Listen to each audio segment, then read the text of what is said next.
Ya va, que creo que no, no tenía la lista abierta.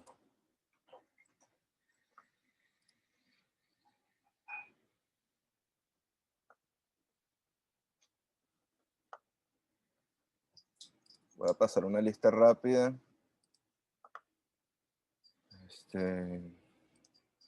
Ok. Ok. María Álvarez. Yo vi que estaba por ahí.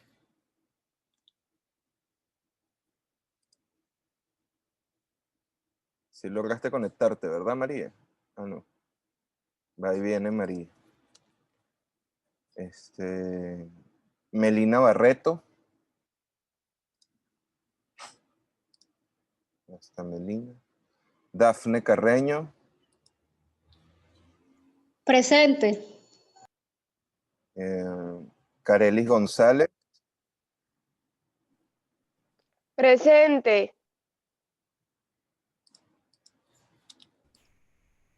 Alejandra Gutiérrez.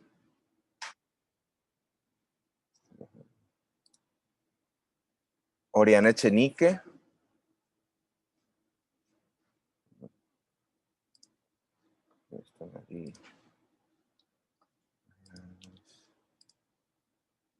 José Rubén Espinosa.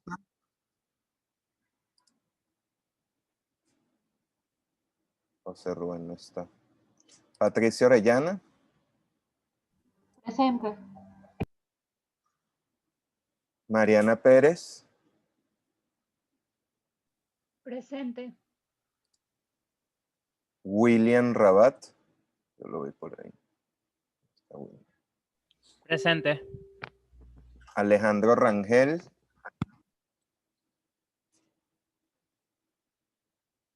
Alejandro Rangel. Nadie. Ok. Ruth Reyes. Tampoco. Camila Rodríguez. Presente. ¿Ya? Oriana Silva. Presente.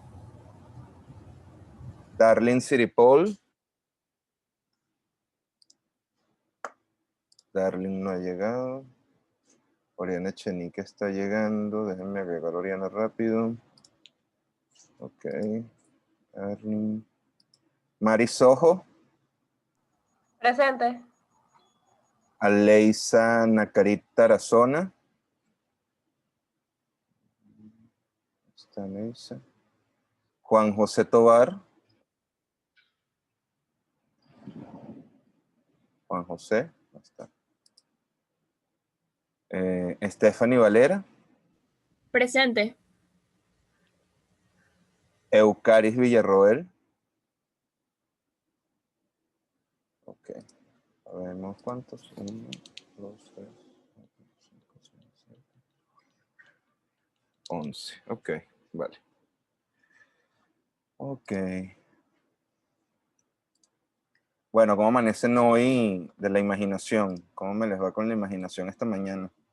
¿Amanecieron un poco tapaditos o digamos que tienen la mente abierta y clara para entrar en la materia de hoy? Hoy hablaremos básicamente de imaginación. Es lo que nos compete, o por lo menos es lo que los autores que leímos para esta semana nos están, bueno, invitando a usar la imaginación. La agenda del día es Octavio Paz, Alfonso Reyes, Jorge Luis Borges y Olga Orozco. De Octavio Paz, además, hay varios textos, un poema, y Olga solamente un poema. Un segundo. Melina Barreto. Voy a aprovechar para... Melina Barreto. Ok. Entonces...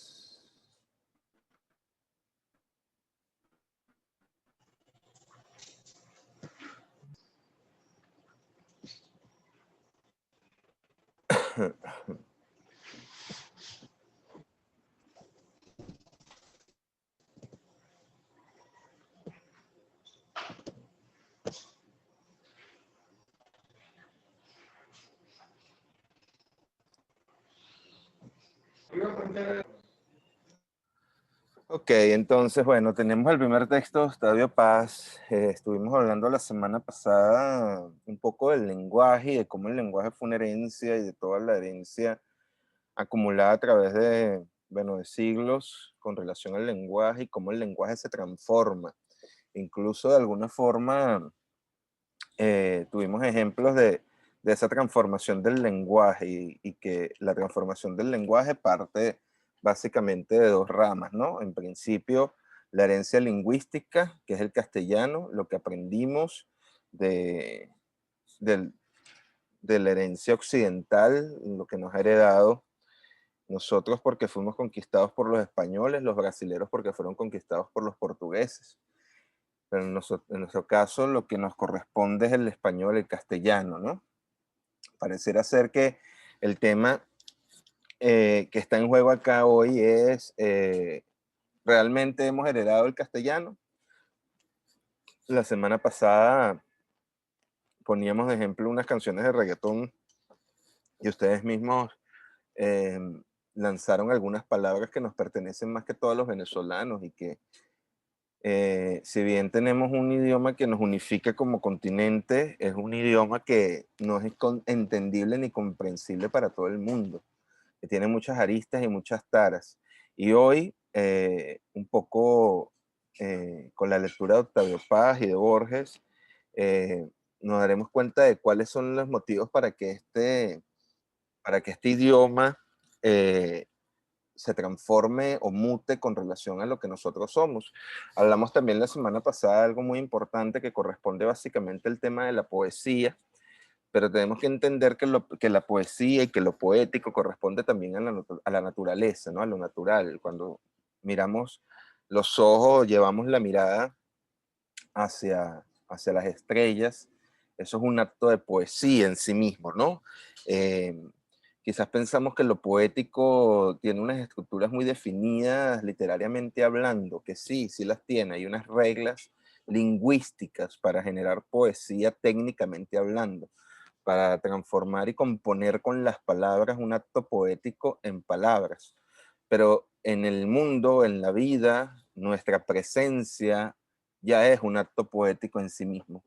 Y si entendemos esa simplicidad que es tan compleja y que es muy compleja, porque decir, bueno, puede ser muy fácil decir, nuestra presencia en el mundo ya es un acto poético en sí mismo. Y si nosotros pusiésemos eso sobre un papel, posiblemente pueda ser visto como poesía. Pero si tuviésemos la conciencia únicamente de saber y de entender que nuestra presencia en el mundo ya es un acto poético en sí mismo, entonces tendríamos menos complejidades a la hora de entender de qué se trata lo poético, ¿no? Em, entonces, esa poesía corresponde básicamente a un segundo vocabulario, que es un vocabulario que sí, que se da la mano y que está en constante simbiosis con la lengua heredada, con el castellano, que es el vocabulario del alma, que es la forma como nosotros componemos, que tiene que ver mucho con la forma como nosotros fuimos criados, en el contexto en el que estamos, ¿no? La forma como nos contextualizamos en nuestras vidas. Y que parte básicamente de muchas bases. La familiar, la educativa, las relaciones afectivas, nuestros amigos, nuestros amantes, nuestros compañeros, nuestros vecinos, la forma como nos conectamos directamente con el otro. Eh, Eso también va forjando de alguna forma el vocabulario del alma, ¿no? Nuestro vocabulario del alma. Porque el vocabulario del alma se trata básicamente de cómo vemos, de qué manera nosotros observamos el mundo. Y sobre esa observación que nosotros hacemos sobre el mundo, eh, ¿qué pensamos? ¿Cuáles son las cosas que nuestra imaginación y nuestros pensamientos van formando a partir de ese vocabulario que nos pertenece? Escuchamos una canción de Sur Carabela para ponernos en contexto. Y hoy escuchamos una canción de Genitalica para ponerlo en contexto. La canción de Genitalica es menos seria que la de Surcarabela, más divertida. Pero nos adentra dentro de lo que tenemos que conversar acá, la imaginación. ¿De qué manera la imaginación es la propiciadora de un cambio en nuestra forma de escribir? Cuando hablo de nuestra forma nos involucramos a todo, a pesar de que estemos hablando de intelectuales hispanoamericanos, ¿no? Que parten desde la conquista, la época colonialista, hasta la llegada del modernismo hacia finales del siglo XIX y todo lo que corresponde al siglo XX. Ocurre algo muy interesante con la llegada de los españoles y con la conquista, que cuando vieron la película de La Misión se dieron cuenta que ocurría por lo menos 200 años después de la llegada de Colón. Y por supuesto, que el lenguaje, que esa herencia del lenguaje haya sido una riqueza cultural transmitida por los españoles hacia los indios, no es una tarea de un solo día, es tarea de mucho tiempo. Tanto tiempo que, bueno, básicamente eso, 200, 300 años estuvo la corona española en conjunción con el resto de las coronas de Occidente, haciendo una suerte de evangelización lingüística a través de la palabra de Dios. No poniendo en correlación los dioses que los indios ya tenían de por sí, sino trayendo el dios que ellos consideraban era el dios universal, ¿no? 300 años posiblemente y más para generar misiones de alfabetización. Y por supuesto, ¿quiénes eran los que escribían? En nuestro caso, en América, después de la llegada de Colón, todos esos castos que trabajaban directamente para la iglesia, los devotos, los que hicieron un voto de castidad y de silencio frente a Dios. Y ellos son los que tenían en su poder las herramientas culturales y educativas para llevar a cabo quizás una literatura. Es por ello que cuando hablamos de literatura hispanoamericana, tal cual como la conocemos, tenemos que tomar en cuenta que hubieron siglos dedicados precisamente era a ese conocimiento de esa lengua. Quizás lo más rápido que fue la conquista fue el saqueo del más preciado del capital humano y de las joyas, pero lo más lento de ese proceso posiblemente haya sido esta herencia lingüística, ¿no? Fue un proceso lento que tuvo que abarcar todo un continente y un territorio para que en algún momento hasta el día de hoy tuviesen más valor el hecho de cómo utilizamos el lenguaje para su composición. Entonces, Octavio Paz en este texto de literatura de fundación dice cosas muy particulares y muy pertinentes para adentrarnos un poco en este tema. En principio se hace una pregunta, ¿no? Si existe una literatura hispanoamericana. Y resalto en verde esta frase que donde dice, una cosa es la lengua que hablan los hispanoamericanos y otra la literatura que escriben. Y después lo complementa diciendo, la rama creció tanto, esto es a través de una metáfora con un árbol, que ya es tan grande como el tronco. En realidad es otro árbol, un árbol distinto con hojas más verdes y jugos más amargos. Entre sus brazos anidan pájaros desconocidos en España. Ahora les pregunto yo a ustedes con relación a todo esto. ¿Existe una literatura hispanoamericana? ¿Desde qué punto está viendo Octavio Paz el tronco y la rama? ¿Ah? A ver, los escucho.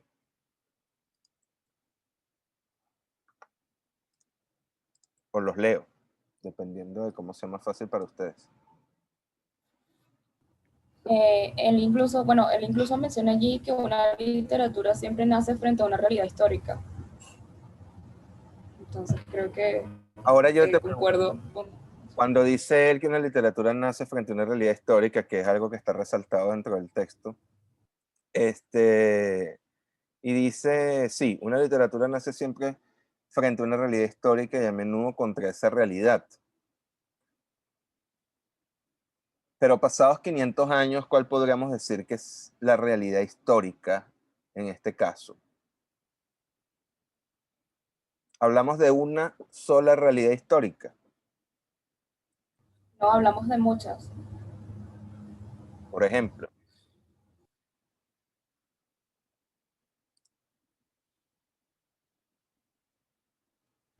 O sea, yo creo que, por ejemplo, se podría tomar en cuenta, no sé, la realidad histórica de lo que podría estar pasando en Perú, lo que está pasando aquí, lo que pasa en México, ah, y de alguna u otra forma eso modifica al escritor, porque no estamos exceptos de lo que ocurre en el mundo. Y entonces ahora, eso también nos modifica, ¿no? claro, muy bien. Qué bueno que hayas traído a colación el ejemplo peruano, que está pasando por una situación tan desgastante políticamente hablando, tan corrupta. Eh, Perú está pasando en este momento por una realidad histórica. Y bajo esta realidad histórica, cuando Octavio Paz dice en su línea, ¿no? Una literatura nace siempre frente a una realidad histórica y a menudo contra esa realidad. Lo que se viene a continuación a partir de la situación peruana es una realidad histórica, pero no sabemos ahora, en este presente, cómo esa realidad va a ser cambiada imaginativamente a través del lenguaje y a través de los que lo exponen. Funcionará el lenguaje para ir en contra de esa realidad, porque lo que estás viviendo Perú es una situación muy similar en menores medidas a lo que pudimos haber vivido nosotros en algún momento de nuestra historia política, cuando agarraron la Asamblea Nacional Venezolana y se metieron, o cuando le quitaron toda la potestad política a la Asamblea Nacional, pasando por encima de esa constitución. Pero resulta algo bastante interesante con relación a esto, que como nos desgastaron políticamente hablando al pueblo venezolano, por supuesto un desgaste emocional, también nos habla a todos de un desgaste imaginativo y creativo, y por ende de un desgaste humano. La forma como nosotros entonces comprendemos la realidad va a estar condicionada también a cómo nos sentimos nosotros parados frente a esa realidad afectivamente hablando. Cuando hablo de una palabra como desgaste, nos han desgastado, porque si algo hemos conversado y me ha quedado bastante claro acá, es que ustedes, que son las personas más jóvenes, eh, pareciera que cargaran a cuestas un bolso y un morral apático, de una apatía imposible. Y esa apatía forma parte de un objetivo político. Que ustedes sean apáticos frente a una realidad o frente a un país o frente a una situación social de alguna forma, habla acerca un poco de objetivos políticos que fueron sembrados, que fueron dirigidos para que fuese así. Porque en la medida en que yo no me intereso por el país en el que estoy, o en la medida en que yo no me intereso por el problema de que alguna persona está pasando, yo no genero empatía por el otro, entonces yo no voy a tener realmente una necesidad imaginativa de apoyo, de generar nuevas realidades. Nuevas realidades que nacen principalmente en nuestra capacidad mental, que nacen principalmente de nuestra imaginación para poder llevarla a cabo. Podemos leer, vamos a hacer el siguiente ejercicio. Yo voy a buscar acá las noticias de Perú.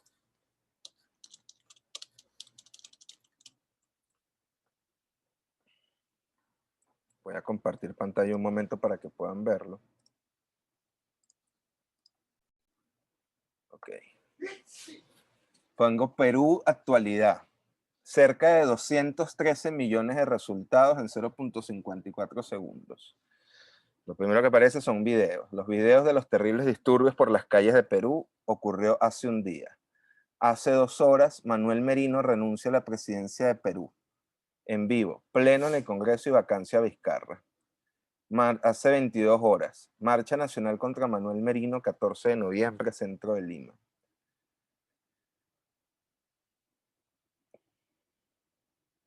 Vamos a poner acá lo de renuncia Manuel Merino. Peruanos celebran en las calles la renuncia de Manuel Merino. Le damos clic. Y la noticia dice, esta noticia es un hecho presente, real, histórico porque pasó ayer. Y puede haber sido histórico porque pasó hace 5 minutos. No obstante, los ciudadanos esperan atentos cómo quedará ocupada la dirección del país en las próximas horas. Ok, fíjense ustedes acá, hay una situación que nos puede permitir a nosotros hacer un ejercicio de imaginación. Renunció Manuel Merino, que fue el presidente que tumbó inconstitucionalmente al presidente anterior, que le faltaban apenas no sé cuánto, le faltaba muy poco al presidente del Perú para terminar su gestión. Manuel Merino se metió digamos, en la asamblea, en el congreso que ellos tienen, tras la destitución de Martín Vizcarra, que así se llama el anterior presidente. Y por supuesto, este acto inconstitucional ha sido de alguna forma rechazado abruptamente y velozmente por el pueblo peruano, ¿no? Porque allá ellos tienen, digamos, los poderes, puede que estén corruptos, pero se amoldan a la Constitución. Por tanto, ejerce el derecho del pueblo a través de su voz y su voto.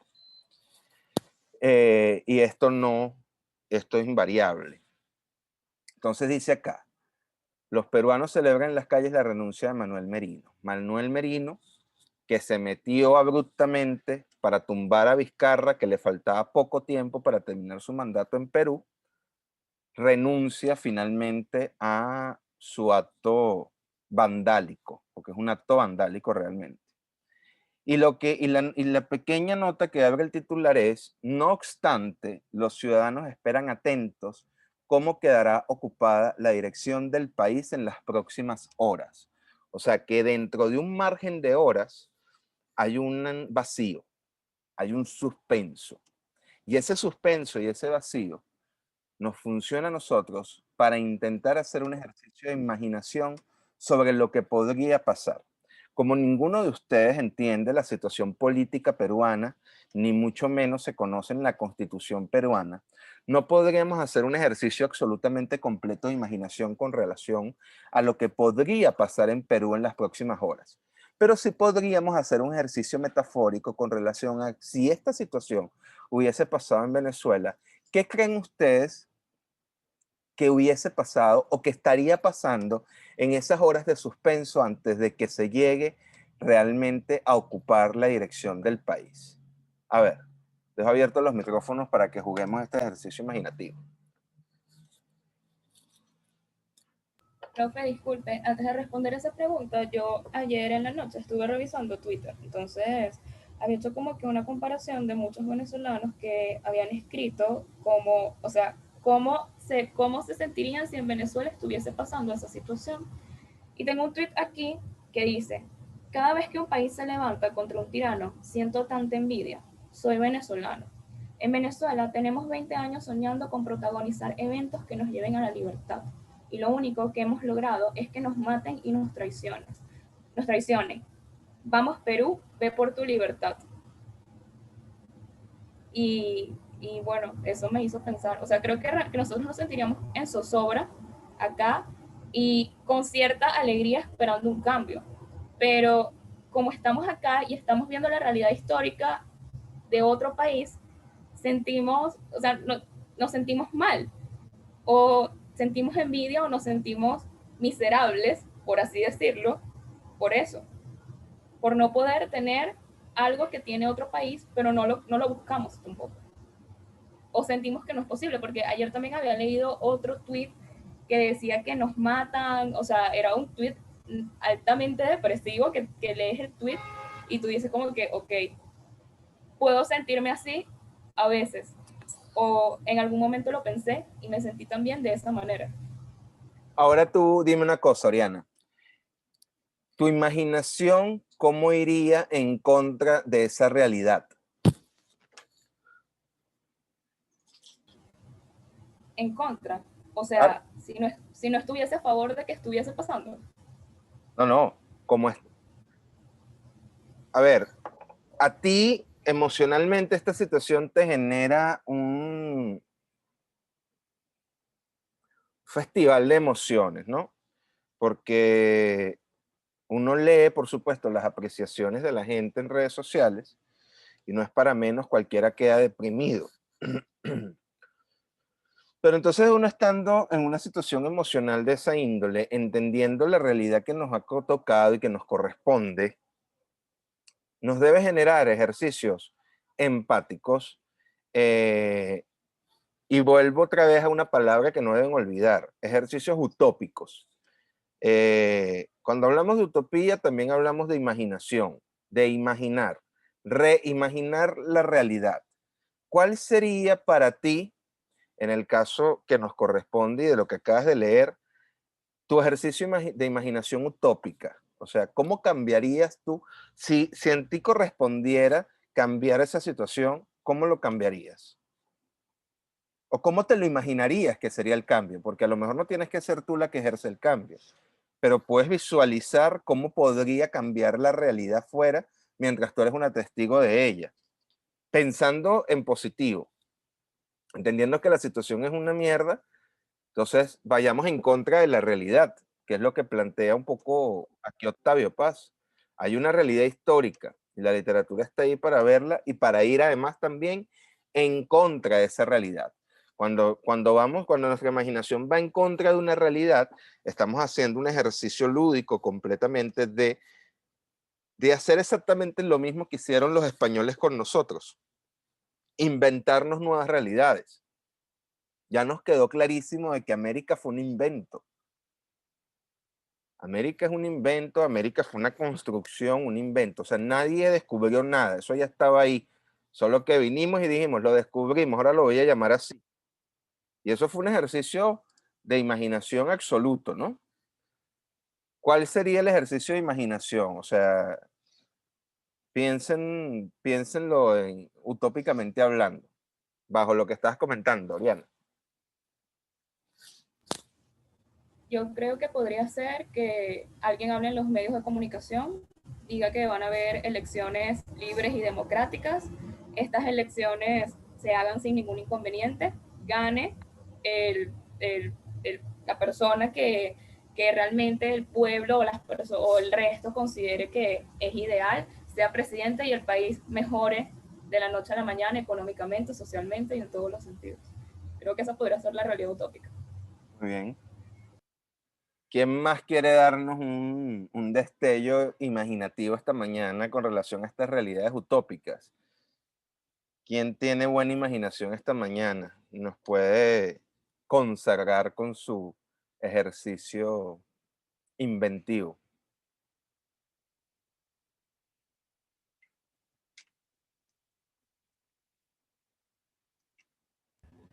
A ver, yo creo que me imagino, eh, yo me imagino, no sé por qué, un despelote, pero cuando digo un despelote me imagino un despelote utópico, una cuestión llena de alegría, desbordante y una locura en la calle, o sea, gente corriendo como loca, gritando como loca, gente hasta desnudándose de la alegría en la calle, quitándose la ropa. ¿Saben esta escena en New York del marín besando a la enfermera? Cosas así que salgan de la nada. Eh, y claro, después incluso, sí, sin saber qué va a pasar ahora de nosotros, pero imagínense, ya dar ese primer paso, sea cual sea la noticia, sea cual sea, bueno, se fue, se murió, lo que sea. Creo que ya sería demasiada energía desbordante. Creo que Venezuela pegaría un grito de Dios mío, ya pasó, ¿hasta cuándo? Gracias. Y eso, yo creo que sería demasiada locura, demasiado licor desbordando por las calles, demasiada felicidad y ya después se verá. Pero sería como el momento más glorioso del mundo, y música y vaina. En un edificio suena reggaetón, en el otro vallenato, en el otro salsa, y sería una rumba perpetua, digo yo. Una rumba por lo menos de un año, ¿no? O sea, Sí.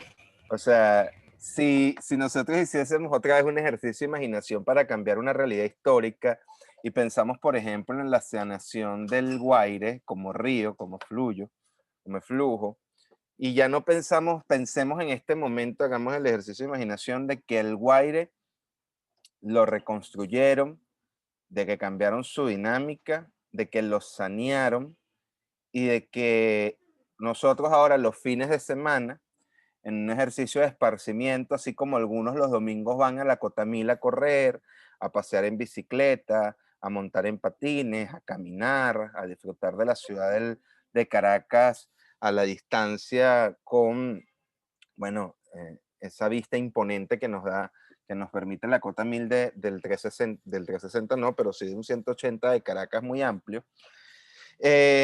Así como hay gente que va para Parque del Este, bueno, nosotros también ahora vamos los fines de semana a sentarnos a las orillas del Guaire, a agarrar sol y compartir con las garzas blancas que se posan a orillas del Guaire.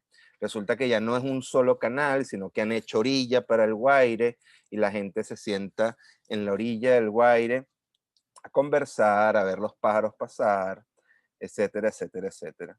En ese ejercicio de imaginación que hace Claudia, agreguen entonces que en este motivo de celebración, el Guaire lo han llenado de ron. Y lo que fluye por los canales del Guaire es una inmensa marea de ron que va a estar ahí durante un año para consagración de cada uno de nosotros. Ahora yo les pregunto a ustedes, escuchando el ejercicio de Oriana, escuchando el ejercicio de Camila, e escuchando mi ejercicio imaginativo sobre el Guaire, cuando ustedes imaginan, cuando ustedes escuchan esta posible realidad, que es una construcción imaginativa, cambia algo emocionalmente en ustedes, en ese ejercicio de imaginación.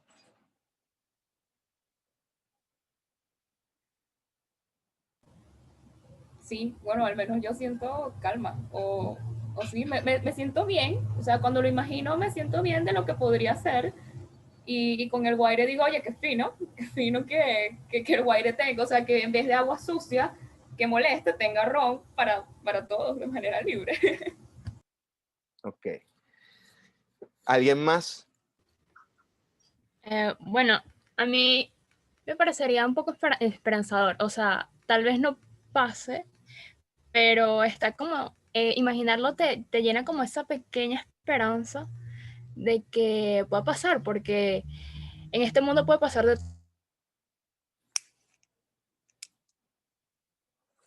Stephanie, te perdí. O me perdí yo, no sé. Aló, aló. La perdimos. ¿Quién más?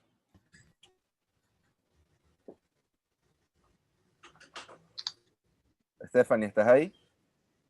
Sí, sí, aquí estoy, se había salido se me había salido el Zoom. Ajá, Bueno, en este mundo ha pasado de todo alrededor de la historia, de cosas inimaginables que si tú no la estudias nunca pensarías que fue realidad.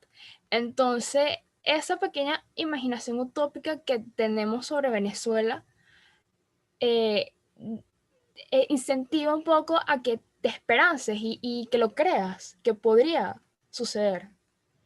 Y entonces te llena de satisfacción, de alegría por un momento. ¿Alguien más? Yo creo que hay algo que igual, llevando a la contraria la realidad que nosotros vivimos, hay algo que nosotros hacemos, que es que siempre nos estamos riendo de lo que está pasando. Entonces, ya yo creo que eso es como intentar tener una visión contraria. no sé si ayuda, porque es algo muy, bueno, ustedes saben qué significa, lo hemos hablado en otras clases y todo, pero divierte, ¿no? Divierte imaginarse esta usanza utópica del futuro que deseamos, pero es algo divertido y es algo que nos hace reír. Fíjense ustedes lo poderoso que es la imaginación en ese sentido. Porque realmente la imaginación, si nos corresponde emocionalmente de alguna forma, está cambiando realidades. De nuestra imaginación de alguna forma depende cambiar realidades. Si lo llevamos únicamente a nuestro territorio, que es lo literario, lo literario se ha prestado, se ha puesto al servicio de modificar realidades. Volvamos otra vez a Octavio Paz. Todo ejercicio de imaginación es un ejercicio de cambio de realidades. No por nada, los sistemas políticos más cerrados, más dictatoriales, lo que intentan es cercar las realidades, la imaginación. Intentan cercar la imaginación para que a través de ella no puedas hacer un cambio de realidad. Entonces, realmente el ejercicio de lo imaginativo corresponde también a una voluntad y a un espíritu y a una fuerza de cambio absoluta. Porque si nosotros nos podemos sentir motivados simplemente a través de nuestros pensamientos y lo que pensemos e ideemos, ya eso es un impulso y es un motor para obrar y para hacer cambiar una realidad. Si yo todos los días me paro y en el sitio en el que estoy cansado, angustiado, no me gusta estar ahí, y voy pensando, imaginando en cuáles podrían ser los nuevos motores que me permitan a mí movilizarme hacia un espacio mejor, posiblemente si yo pongo toda mi atención sobre ese ejercicio de imaginación, sea capaz de cambiar y de modificar la realidad. Por eso es tan importante la imaginación en este caso, ¿no? Cuando hablamos de imaginación no se trata únicamente de imaginar pajaritos. Se trata de poner nuestra imaginación al servicio de las cosas que podemos ser capaces de lograr y de hacer.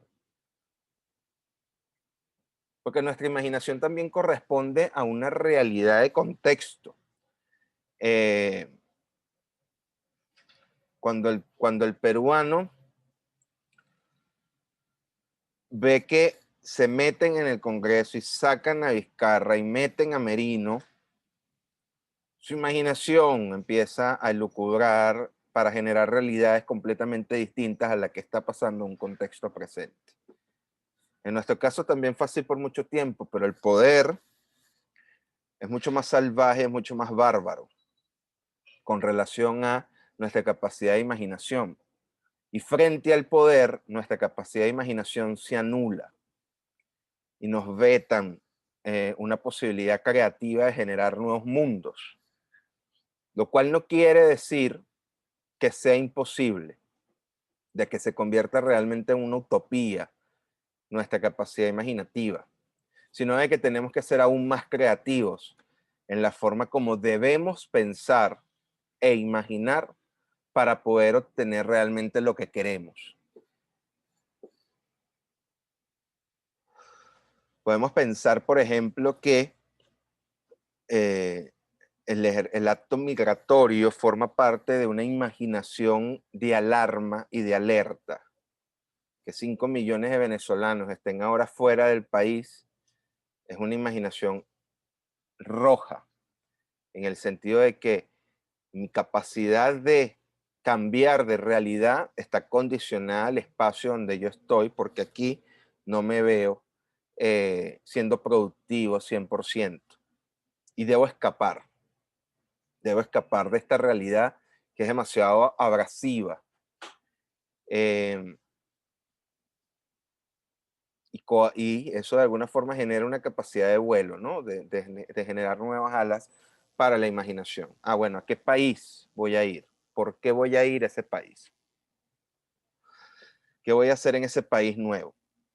Pero también genera una nueva capacidad de imaginación para el que está acá. ¿En qué país estoy? ¿Qué puedo hacer en este país? ¿Y qué es lo que me correspondería imaginativamente a mí ver para diseñarme un molde de vida más o menos asertivo dentro de esta situación? Volvamos a Octavio Paz.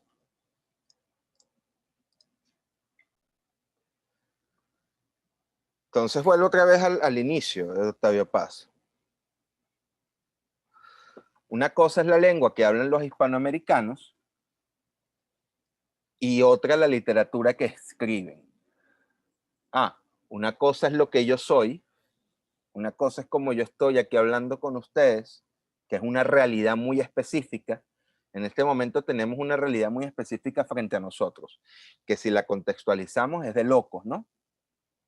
Estamos viendo clases en la Universidad Central de Venezuela a través de una herramienta llamada Zoom, porque dos motivos. Hay una pandemia mundial que no nos permite mantenernos cerca en un espacio en común, pero aparte también hay una situación política que si se seguía grabando y se sigue grabando de la manera como se graba y como se va incrementando, también hubiese hecho imposible vernos cara a cara porque las circunstancias físicas no lo hubiesen permitido.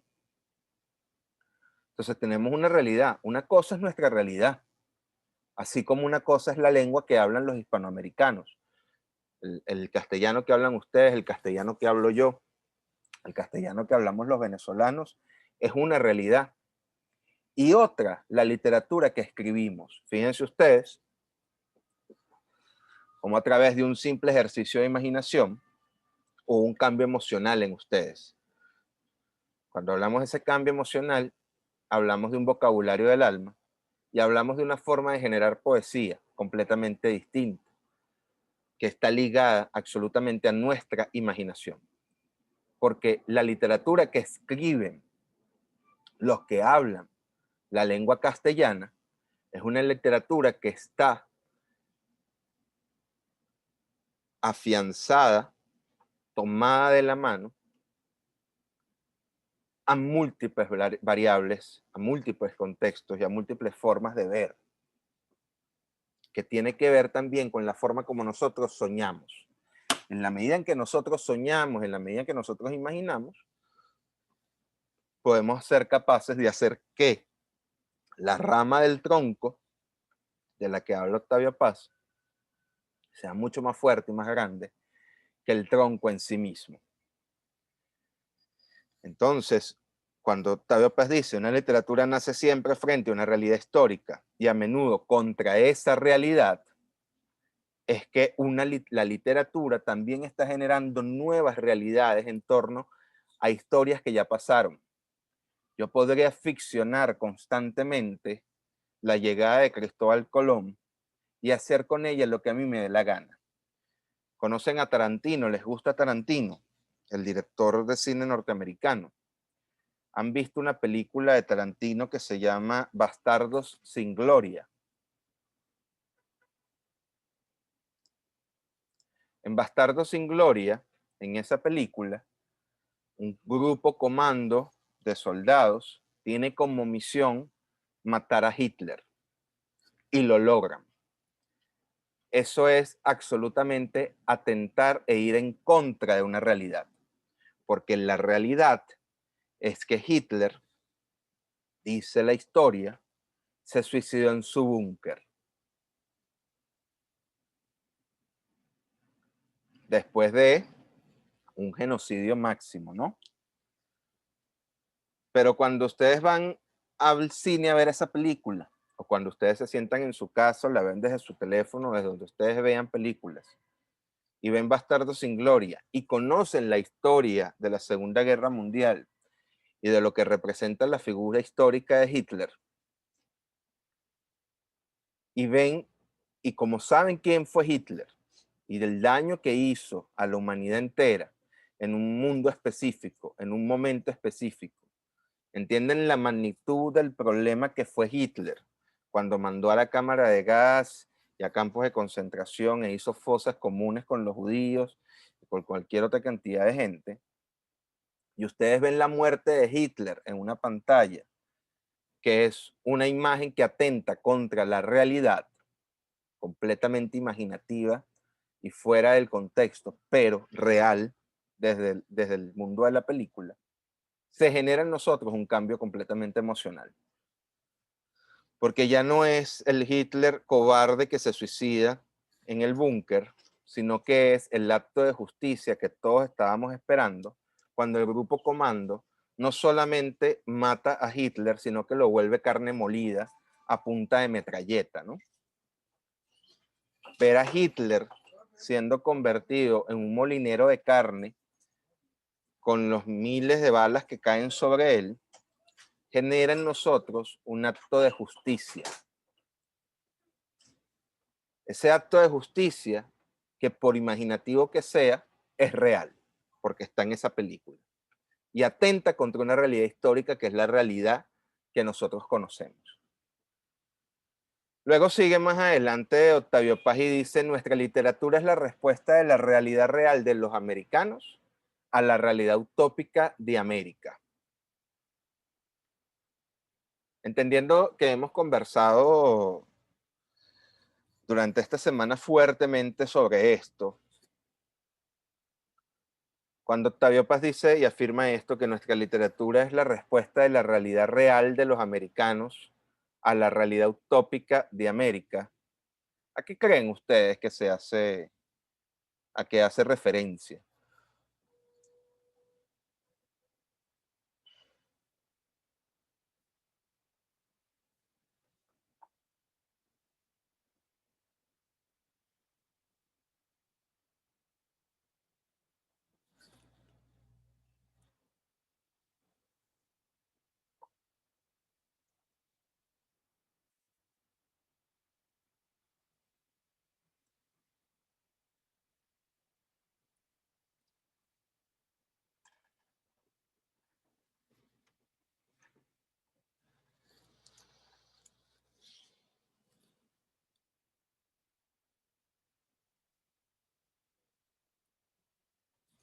Pareciera que todo ejercicio literario, que todo ejercicio poético realmente nos está regalando y nos está dando una posibilidad de soñar con nuevos imaginarios, con nuevos mundos.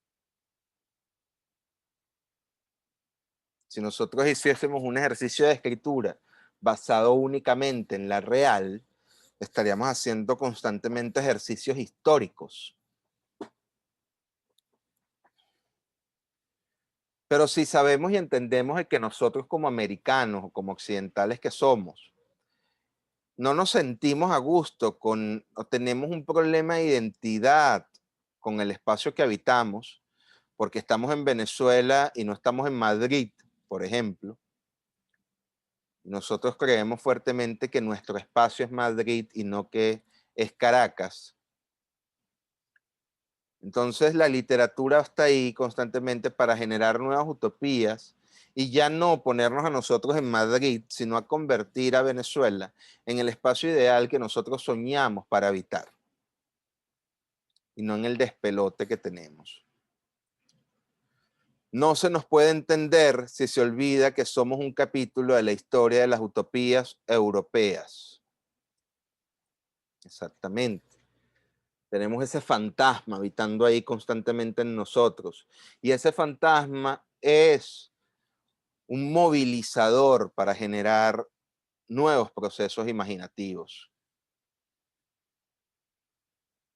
El nombre que nos dieron nos condenó a ser un nuevo mundo. Y es una frase peligrosa porque de alguna forma Paz está planteándonos entonces de que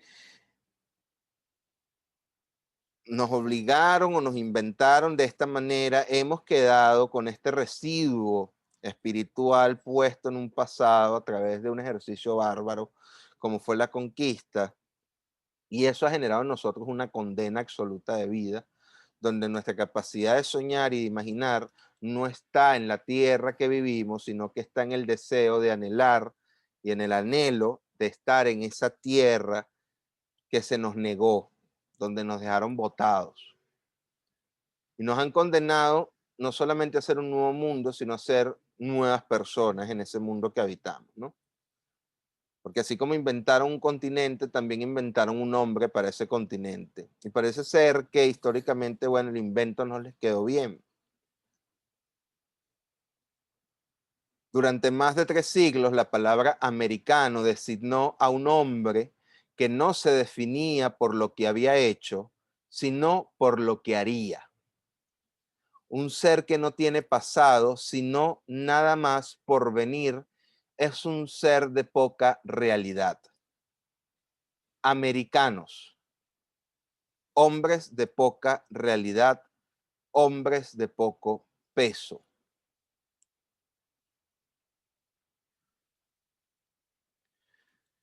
Cuando Octavio Paz dice esto, apunta entonces a la necesidad de tener un pasado. Y ahora yo les digo a ustedes como singulares, como estudiantes, ya no se trata ni siquiera o incluso de tener un pasado, que lo tenemos como continente, por supuesto, un pasado absolutamente golpeado a través de un momento histórico muy específico, pero igual tenemos un pasado cultural riquísimo antes de esa llegada y un pasado cultural inventado después de esa llegada, que es el que nos corresponde a nosotros.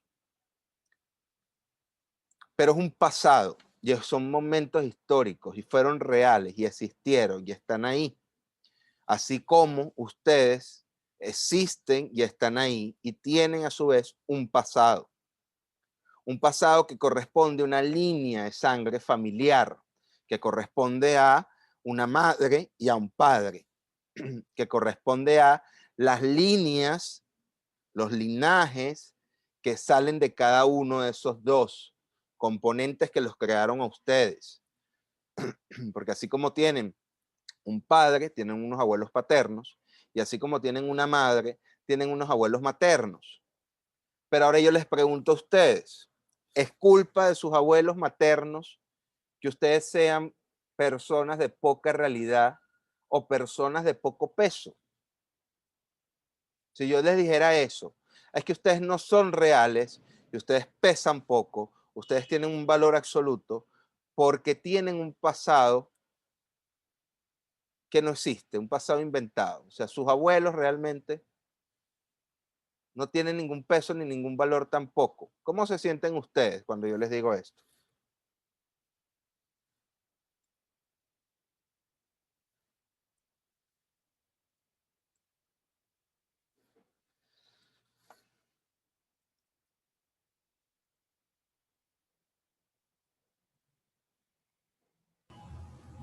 Yo creo que podría ser un poco mal por el hecho de sentir que no tengo ese peso o que no tengo esa cosa que me haga sentir valorado, porque siento que el pasado modifica mucho tu presente y de alguna u otra forma es parte de tus raíces, ¿no? Entonces, si el pasado son nuestras raíces son, según lo que dice Octavio acá,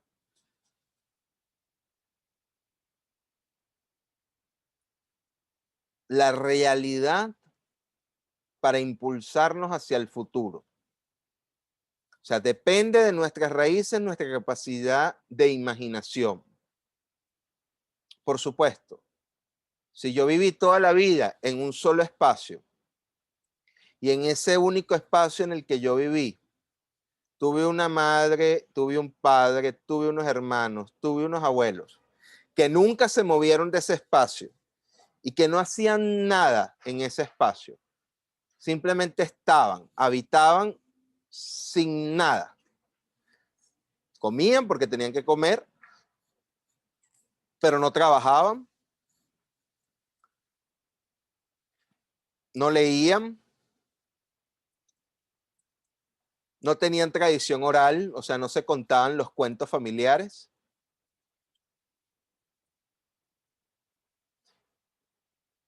Por supuesto, esa situación va a hacer que yo quede condenado a estar en ese mismo sitio, ¿no? De por vida. Y que así pase con mis hijos. Se anula la capacidad creativa e imaginativa. Lo que apunta Octavio Paz acá es que pareciera que ese estancamiento, esa condena del nuevo mundo, parte principalmente de tomar conciencia o haber tomado conciencia de que fuimos un invento y de habernos quedado con la palabra invención dentro de nuestra cabeza, sin pensar en cómo revitalizar o construir sobre ese invento. Ah, pero ahí está la literatura, entonces. Y ya no la literatura, pensemos en cualquier otra manifestación poética o artística. Ahí están las artes para confrontarnos, y ahí están las artes para invitarnos a generar nuevos mundos. Más adelante, casi en el cierre de este texto, Paz mismo nos dice, la literatura hispanoamericana es una empresa de la imaginación. Inventar la realidad o rescatarla. Ambas cosas. La realidad se reconoce en la imaginación de los poetas y los poetas reconocen sus imágenes en la realidad. No se trata entonces de quedarse estancado pensando en que somos un invento y que no podemos hacer nada porque pobrecitos de nosotros por esta situación, sino de utilizar la imaginación a favor de esa realidad para transformarla y convertirla en otra cosa. Porque nuestra mente, nuestros pensamientos y nuestros hechos creativos pueden permitir llevar a cabo nuevas realidades. Porque si nosotros fuimos un invento, nosotros entonces podemos generar inventos también. Más que sentirnos víctimas, hemos también heredado una estrategia. Porque no hemos heredado solo el lenguaje, hemos heredado una riqueza cultural. Y una riqueza cultural que también está en nuestra sangre, que está en nuestro ADN y que se comunica de una manera muy particular. Si nosotros somos, entonces, hijos de inventores, podemos también entonces tener la capacidad de estar constantemente inventando nuevas realidades dentro del espacio que invocamos, que conocemos y que habitamos. Eso es un ejercicio poético.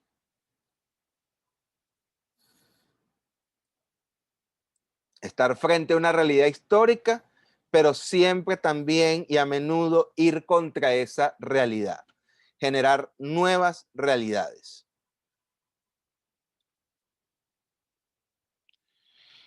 Más adelante, en su siguiente texto, en el siguiente texto de Paz, nos dice Paz, la lengua nos une a otra literatura y a otra historia. La tierra en que vivimos nos pide que los nombremos y así las palabras desterradas se entierran en este suelo y echan raíces. El destierro se volvió trasplante.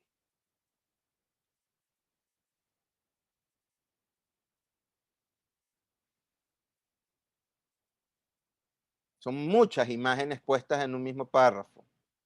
La lengua nos une a otra literatura y a otra historia. La lengua nos une a otra literatura y otra historia. Nuestra literatura, nuestra historia, que no corresponde a la literatura y a la historia de otros. Es la nuestra. Es nuestro vocabulario del alma. La tierra en que vivimos nos pide que las nombremos y así las palabras desterradas se entierran en este suelo y echan raíces.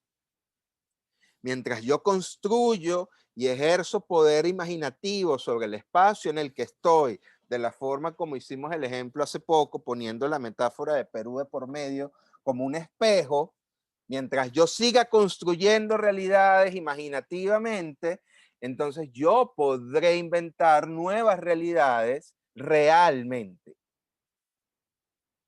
No se trata de sentarme en un rincón y echarme a llorar porque pobrecito yo. Se trata de pensar qué puedo hacer en esta situación y en estas circunstancias para hacer que las cosas crezcan, para hacer que las cosas cambien. Porque si un simple ejercicio imaginativo nos permite a nosotros cambiar un estado afectivo de comunicación con eso que nosotros, en donde estamos, entonces nada nos indica que ese ejercicio imaginativo también nos puede ayudar a generar realidades. Realidades en contexto, en plano, en tierra. Para que se entierren en este suelo y echen raíces. El destierro se volvió trasplante. Ah, bueno, pusimos el ejemplo también entonces de los migrantes venezolanos, de esos 5 millones de venezolanos que se fueron del país a enterrarse en otros espacios, a trasplantarse. Exactamente. Pero nosotros también somos unos desterrados. Nosotros en este país que habitamos somos unos desterrados. ¿Cómo hacemos entonces para echar raíces en un espacio donde tampoco pensamos que es el nuestro, ¿no? Es el mismo ejercicio, porque si entonces nosotros vemos la realidad y entendemos de que mucha gente que se fue la está pasando mal o la ha pasado mal o tiene que limpiar posetas o tiene que hacer un montón de cosas, es exactamente la misma situación que estamos viviendo acá. Es el mismo peso. No cambia por nada una realidad. Has cambiado otros problemas, pero no una realidad. La realidad parece ser que es la misma.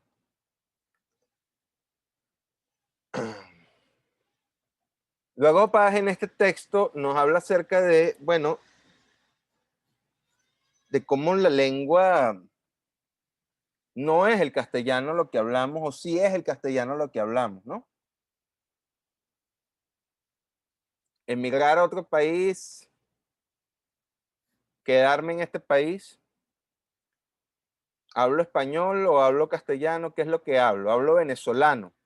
¿Han visto esas franelitas o esos memes que dicen se habla venezolano?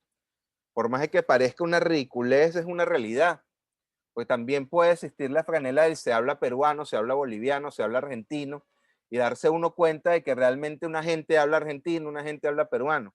Sin ir más lejos, se habla maracucho, se habla guaro, se habla caraqueño, se habla malandro, porque incluso dentro de una misma ciudad podemos tener diferentes formas de comunicarnos. Ustedes podrían estar frente a un hombre que nunca ha tenido una educación formal, escolar, sino una educación de la calle, que se ha formado en la calle, viviendo la experiencia de la calle, matando gente o robando gente o vendiendo lo que se encuentra en la calle, siendo quizás más humildes o más peligrosos. Y ustedes se pueden encontrar con esta persona y posiblemente no le entiendan nada. Posiblemente se comunique de una forma en la que ustedes no sean capaces de comunicarse con él. Pasa. Si pasa con el cajero. Yo a veces voy a una panadería y yo digo una vaina y la persona no me entiende y la otra persona me responde a mí y yo no le entiendo. ¿Pero qué dijiste? Abre la boca, mueve la lengua, gesticula.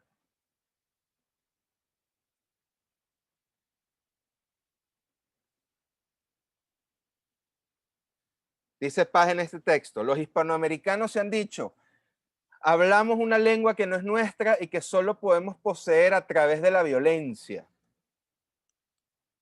¿Por qué ustedes creen que Paz apunta a esto? Específicamente a esto. Leo el párrafo completo. A propósito de los cambios del idioma castellano y de las relaciones de nuestros escritores con su lengua, a un tiempo violentas y apasionadas como todas las relaciones profundas, se han escrito algunas exageraciones brillantes. Los hispanoamericanos, se ha dicho, hablamos una lengua que no es nuestra y que solo podemos poseer a través de la violencia.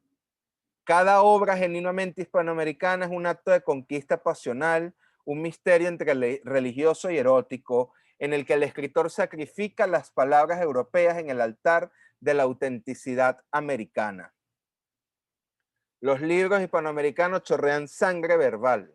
la de sustantivos, adjetivos, adverbios y verbos, la sangre incolora de la sintaxis y la prosodia de Castilla. Armado de su máquina de escribir como si fuese un cuchillo de obsidiana, el escritor se transforma en actor de un rito suntuoso y bárbaro, o es un amante heroico, y cada uno de sus poemas y de sus relatos es la representación del rapto, no de las sabinas, sino de las palabras. O es el libertador, el guerrillero, el caudillo revolucionario que libera el lenguaje de sus cadenas. Todas estas metáforas expresan las obsesiones históricas, eróticas y políticas que simultáneamente han encendido y cegado a nuestros escritores durante los últimos 20 años.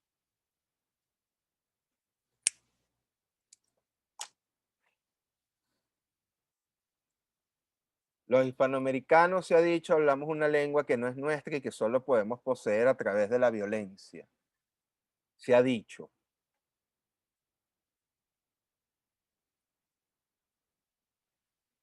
Pero por más de que tenga el texto una alta carga de espejo, Paz defiende un poco diciendo que no, que quizás no es tal realidad que la literatura hispanoamericana esté cargada de violencia, de caudillos, de guerras, de erotismo, de salvajismo, de obsesiones históricas o metáforas sesgadas.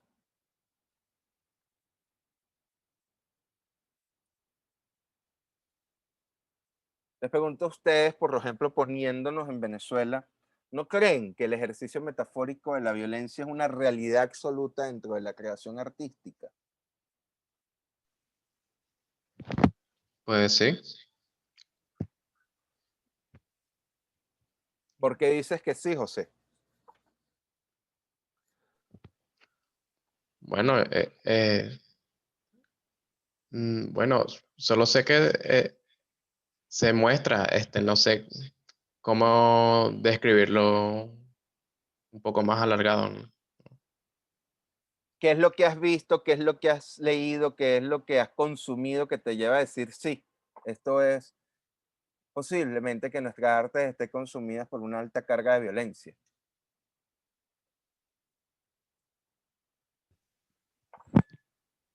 No, bueno, yo pensaba más acerca de noticias como en periódicos, esa parte de literatura en la que, bueno, se ven asesinatos, cosas así más en tono con lo que leyó sobre eso de la violencia.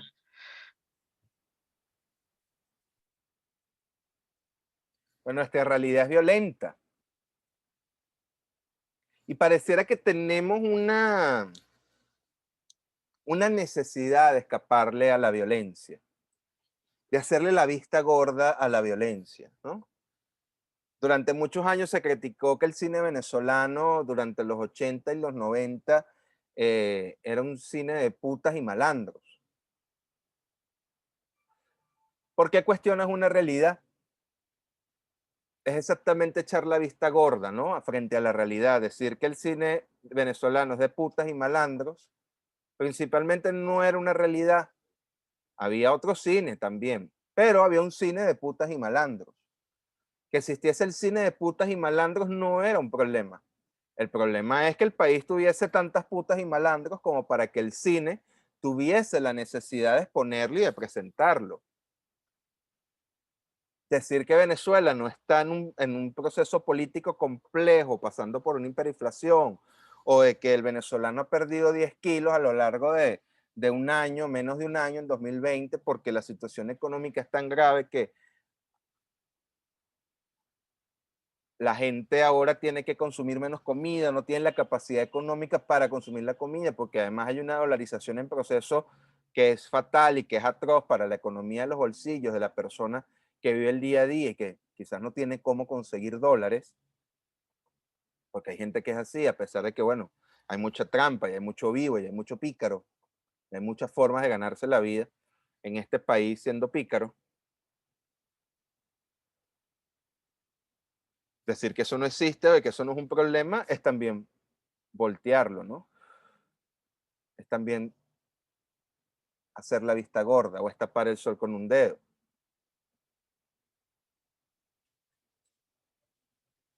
Hablamos una lengua que no es nuestra y que solo podemos poseer a través de la violencia. Hay varias connotaciones en esa frase, ¿no? La lengua no es nuestra porque no nos pertenece, la heredamos. La lengua nuestra, de haber nacido acá y de no haber llegado a la corona, estaríamos hablando cualquier lenguaje hindi. Nos pertenece la lengua a través de un acto violento porque tenemos que violentar la palabra para transformarla en algo que nuestra alma nos permita. Tenemos que darle la vuelta al lenguaje español, al castellano, tenemos que darle la vuelta para transformarla y hacerla más viable a través de nuestros labios y de nuestra lengua. No decir vagina, decir cuchara, decir bollo, no decir pene, decir falo, decir, no sé, manguera, decir huevo. No decir hermano, decir mano. Violentar la palabra, violentar el lenguaje, el castellano, para llevarla a una expresividad que se nos corresponde y que se nos acerque más. De la misma forma pasa entonces con el acto imaginativo. El acto imaginativo debería producir todo lo consecuente a lo que la realidad misma nos está presentando, porque si nuestra realidad entonces es violenta, nuestra imaginación, más que abocarse a mostrar la realidad, la imaginación está para cambiar la realidad, para ir en contra de la realidad. Quizás no mostrar la realidad porque es lo que vivimos día a día, pero ¿qué es lo que a nosotros esta mañana nos ha generado particular emoción o ha generado nuevos lazos afectivos? Construir nuevas realidades a través de los procesos imaginativos. Pareciera ser que lo que realmente necesitamos ejercer, donde necesitamos ejercer violencia, no es sobre el lenguaje, no es sobre la realidad, es sobre nuestra imaginación. Y apunta Paz al final de este texto cuando dice, el escritor hace algo mejor que inventar, descubre. Ay, ¿cuáles son todas las cosas que podemos descubrir en medio entonces de ese viaje, no? ¿Qué podemos descubrir en medio de tanta violencia? Caminamos sobre mareas de sangre, sobre cuerpos cercenados y mutilados, sobre niños desnutridos.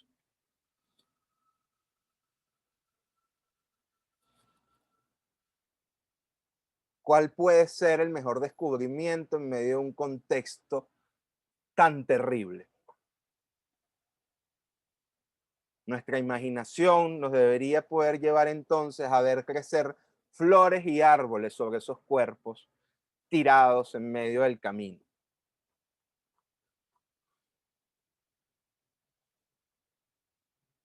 Y es un acto imaginativo. No es una realidad, aunque nuestros cuerpos muertos podrían servir perfectamente de abono a la tierra. Y aunque la imagen en sí misma ya sea violenta, pero está generando también un cambio mínimo que le resta fuerza a lo terriblemente horroroso y violento de la imagen.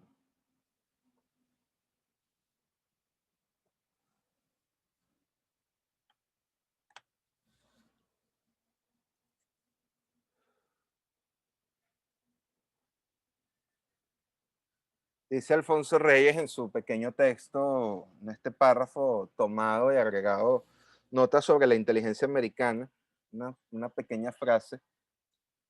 En las nuevas literaturas americanas es bien perceptible un empeño de autoctonismo. Cuando hablamos que algo es autóctono, yo esta mañana me desayuné una arepita dulce con queso guayanés. Yo me pregunto si en el Perú la gente se desayuna así, o si en Argentina la gente se desayuna así. Cuando digo que es una arepita dulce con anís. ¿Quién más se come una arepa dulce con anís y queso guayanés en las mañanas? Que no sea un venezolano. Y no es un empeño autoctonismo. Es una identificación. Y puede ser incluso hasta un descubrimiento. descubrirse a uno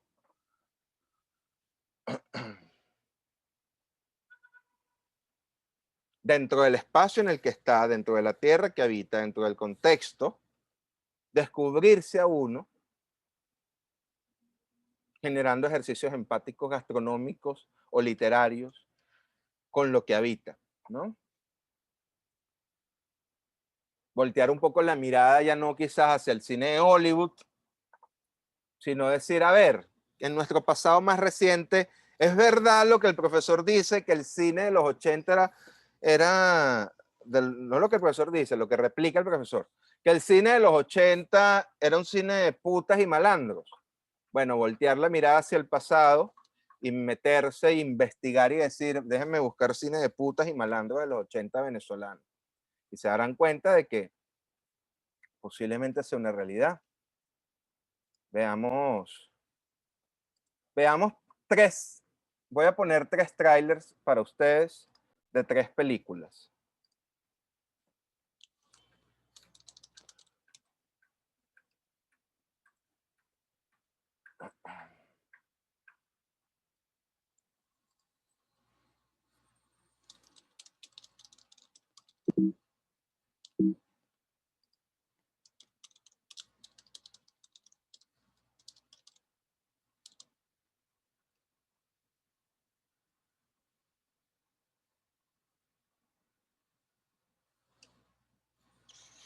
Bueno, saben que así es jodido conseguir trailers de películas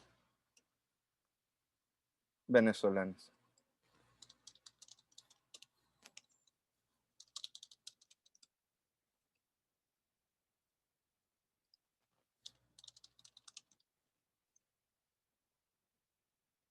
Bueno, la buena noticia es que tienen casi todas las películas en YouTube. No están los trailers, pero sí las películas.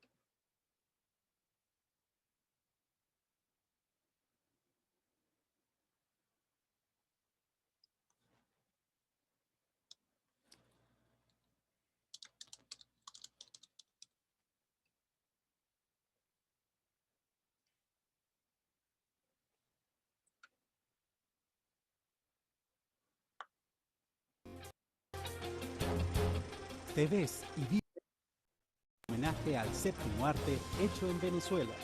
Este sábado por Vive, el canal del Poder Popular. Un testigo ocular que pide llamarse el tuerto ha declarado ante la PTJ cómo vio que usted se llevó a Diego Sánchez y a Rubén Ibarra en el jeep de la policía.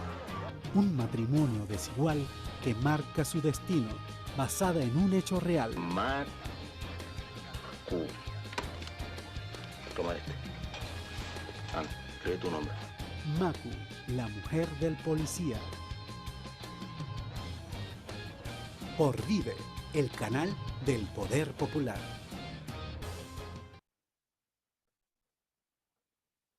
Qué horrible esa promo. Ok, yo. Cosa más espantosa. Yo. Bueno, ni modo.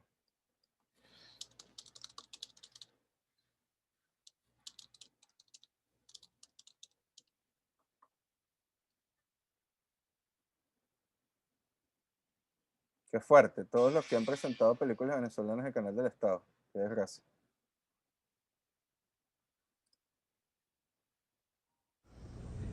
Muchacho, ya tú estás perdiendo hasta el sentimiento de familia. Eres capaz de negarlo. Estoy perdido, no quiero que me busquen. Porque entonces sí es verdad que no regreso para esta casa, ya lo saben. Jesús, muchacho, no digas esas cosas, que ninguna madre quiere mal para su hijo. Pero que ustedes son giles. ¿Creen que diciendo la verdad van a ayudar a uno? ¿Cómo le voy a decir la verdad a esos caras que tienen a matar dentro del cuerpo?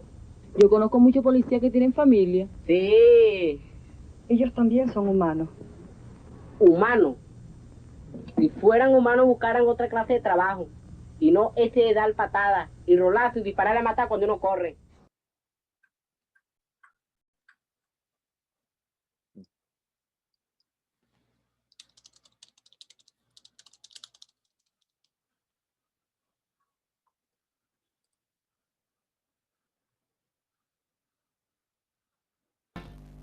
Utilizó una pistola automática de 9.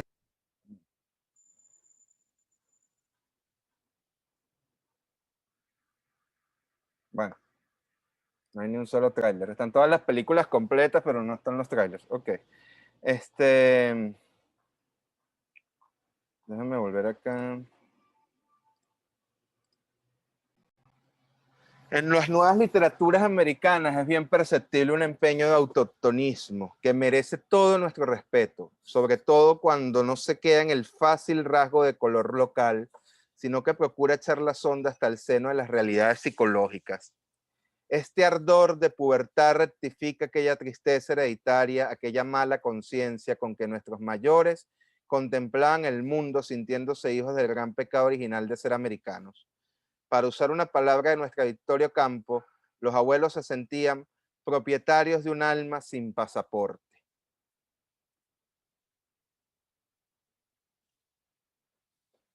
Es un texto que particularmente genera mucha nostalgia incluso sobre nuestra circunstancia más presente. Pero entonces fíjense que no es un sentimiento que corresponde únicamente a un país, sino a un continente. Cuando hablamos de literatura latinoamericana y nos encontramos ya a partir de la próxima semana vamos a empezar a leer contenido de ficción, vamos a poder identificar estos rasgos tan particulares, ¿no? Briceño hablaba de un fantasma que nos carcomía. Aquí se habla de ser propietarios de un alma sin pasaporte, de un desarraigo absoluto, de una nostalgia, un espacio, de una no identificación con un terreno. Es algo latente. Que no, si no fuese por el ejercicio imaginativo de los escritores, incluso no podríamos leer algo con relación a ello para poder identificarnos del todo con eso, ¿no? Luego está este texto de Jorge Luis Borges, que he resaltado simplemente un párrafo, porque es donde siento que está realmente lo que nos interesa. Él habla de lo que significa ser argentino, que si nosotros hiciéramos el ejercicio de abstracción podríamos hacerlo con lo que significa ser colombiano, boliviano, chileno, costarricense, puertorriqueño, norteamericano. He encontrado días pasados una curiosa confirmación de que lo verdaderamente nativo suele y puede prescindir del color local. Encontré esa confirmación en la historia de la declinación y caída del Imperio Romano de Gibbon. Interesante esto, ¿no? Lo verdaderamente nativo suele y puede prescindir del color local. Cuando yo les decía que en los 80 sí existió un cine de estas características, también existió un cine de otras características que prescindían por completo de voltear la mirada. Y no se trata incluso de voltear la mirada, sino de generar nuevos códigos, nuevos planteamientos, nuevas historias, nuevas ideas sobre lo que significa ser algo. La cuestión del todo está en no anular el territorio en el que yo estoy.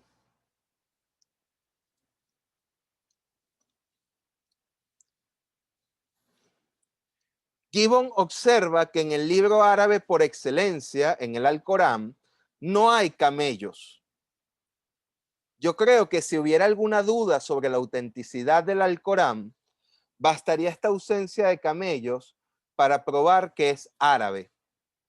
Fue escrito por Mahoma, y Mahoma, como árabe, no tenía por qué saber que los camellos eran especialmente árabes.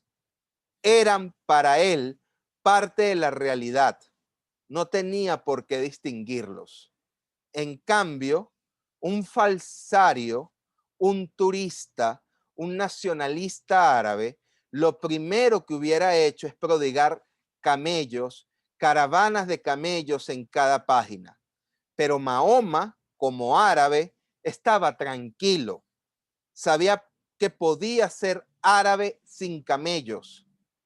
Creo que los argentinos podemos parecernos a Mahoma, podemos creer en la posibilidad de ser argentinos sin abundar en color local. Hagamos el simple ejercicio de imaginación y abstracción y pensemos en qué es lo que normalmente nos venden a nosotros, que es lo tradicionalmente venezolano. ¿Quedan abiertos los micrófonos? O por... No, déjame hacer esto sí, ya va.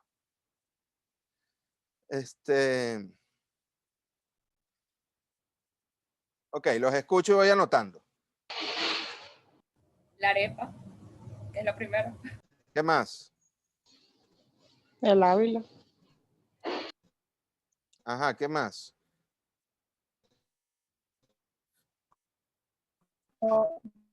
Joropo. Ok, ¿qué más? El joropo. El Salto Ángel. El joropo.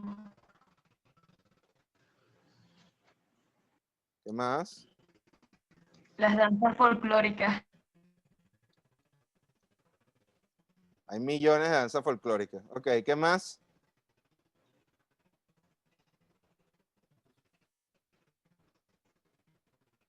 El tequeño. ¿Qué más?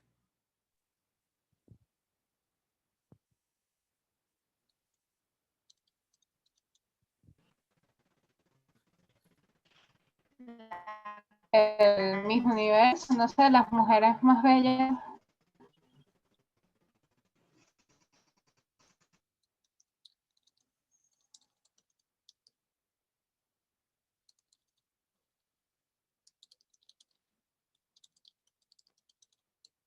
¿Qué más?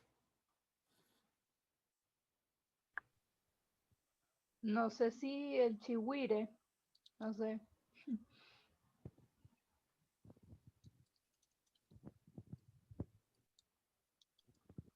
Empanada. El araguaney.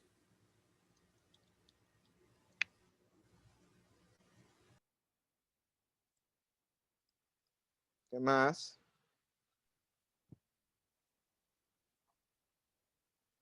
Las tajadas. El sistema de orquesta.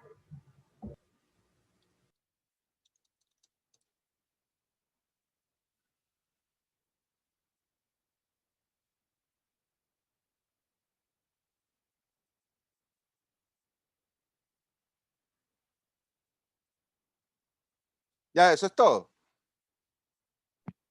La chicha, las hamacas.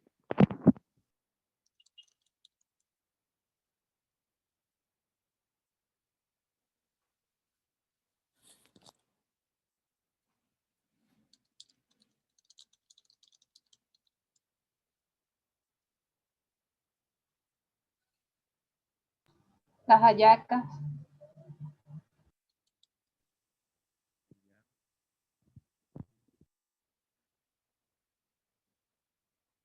Las gaitas.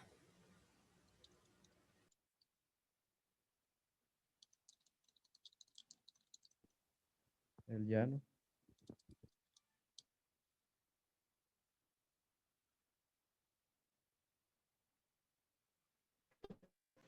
Los roques.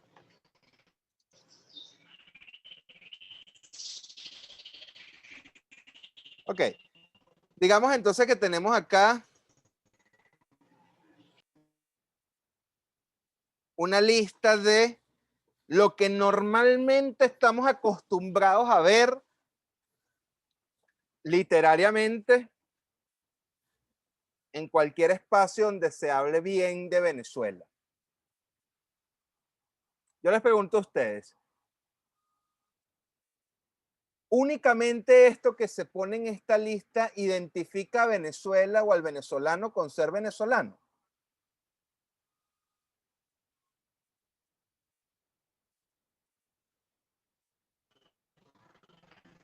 Creo que no, porque también nos podemos identificar por nuestro acento, de nuestra lengua, pues.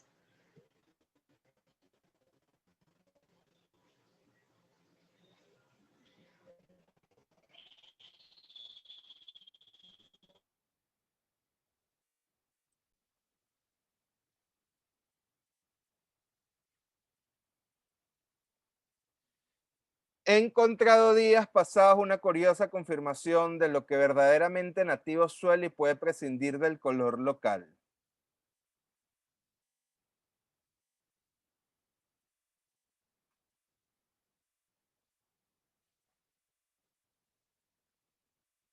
Mahoma como árabe no tenía por qué saber que los camellos eran especialmente árabes.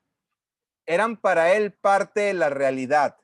No tenía por qué distinguirlos. En cambio, un falsario, un turista, un nacionalista árabe, lo primero que hubiera hecho es prodigar camellos, caravanas de camellos en cada página. Pero Mahoma, como árabe, estaba tranquilo. Sabía que podía ser árabe sin camellos. Nosotros podemos ser árabes sin la arepa.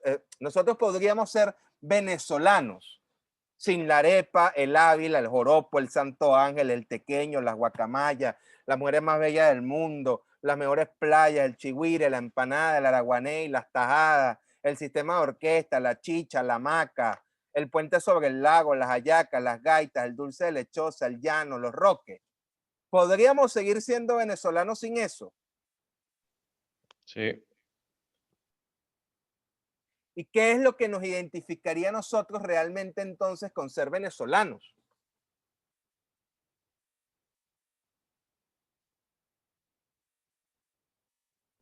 Diría que el territorio.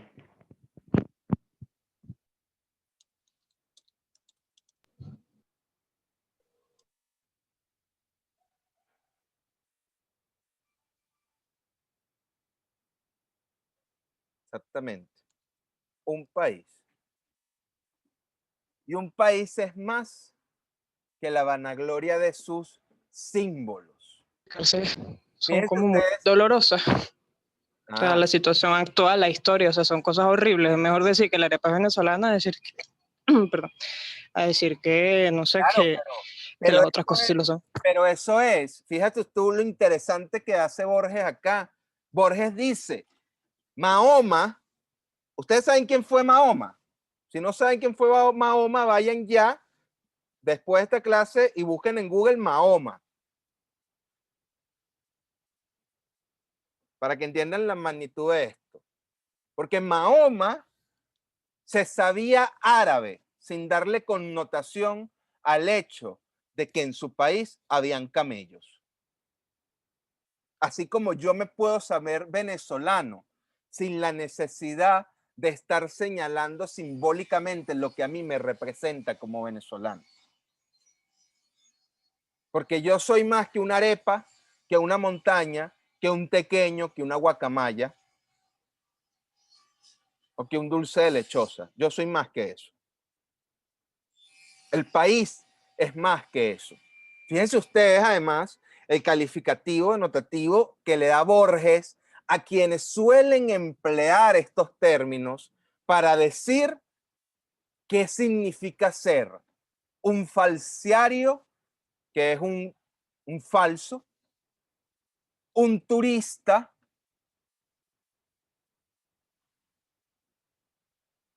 o un nacionalista. Ojo con esa palabra, nacionalismo.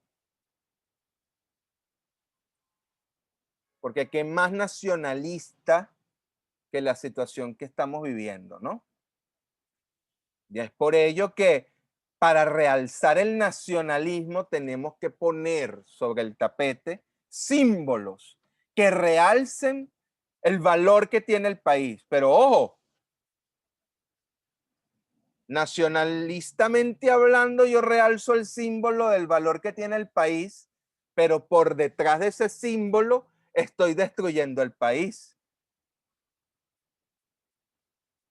Entonces, realmente el símbolo lo que a mí me identifica con ser de un territorio, para nada.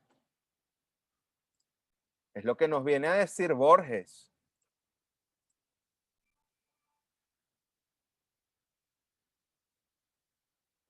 Mahoma como árabe estaba tranquilo, sabía que podía ser árabe sin camellos. Y cierra Creo que los argentinos podemos parecernos a Mahoma. Podemos creer en la posibilidad de ser argentinos sin abundar en el color local. Cambiemos el ejercicio. Creo que los peruanos podemos parecernos a Mahoma. Podemos creer en la posibilidad de ser peruanos sin abundar en el color local. Creo que los venezolanos podemos parecernos a Mahoma. Podemos creer en la posibilidad de ser venezolanos sin abundar en el color local. Creo que los chilenos podemos parecernos a Mahoma. Podemos creer en la posibilidad de ser chilenos sin abundar en el color local.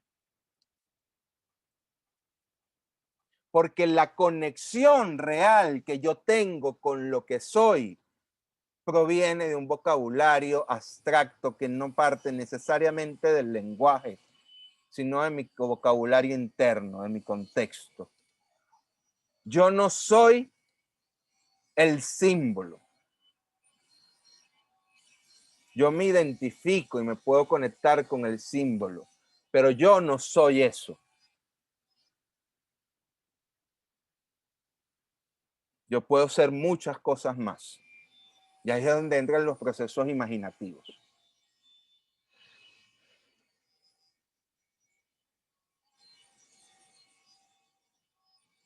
Luego Borges habla del tema de la máscara, ¿no? Pareciera que todos estos símbolos están dispuestos para generar una máscara sobre nosotros. La máscara de ser venezolano, la máscara de ser chileno, la máscara de ser peruano, la máscara de ser mexicano.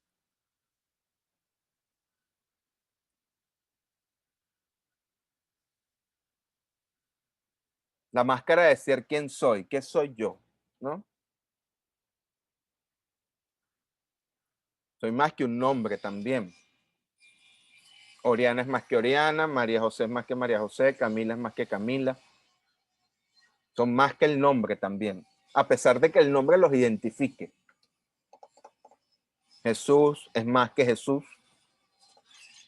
Incluso nosotros mismos somos más que la situación política de la que estamos viviendo. Más bien somos víctimas de una situación. Pero no somos esa situación. Incluso si estamos siendo condenados, estamos siendo arrinconados, estamos siendo de alguna forma forzados a comportarnos de manera en la que normalmente no nos comportaríamos a través de simplemente un acto de sobrevivencia o de supervivencia. Porque a través de eso es que sacan lo peor de nosotros y nos comportamos de la peor manera, ¿no? Estamos siendo forzados a ponernos una máscara que no somos, a tener que hacer unas colas de 38 horas, a tener que ir a robar a no sé quiéncito, a vernos forzados a hacer cosas que no hacemos, que normalmente no haríamos en una situación normal. Para no verme en la obligación luego de sentirme identificado a través de un nacionalismo de mentira, donde decir extraño mi país por sus guacamayas y el Ávila. No, es mentira. No es el Ávila lo que extrañas, no es la guacamaya lo que extrañas. Te insertaron esa idea, que es completamente distinta, porque tú eres más que eso. Tú siempre has sido un desterrado y puedes sembrar raíces donde sea. Es la herencia.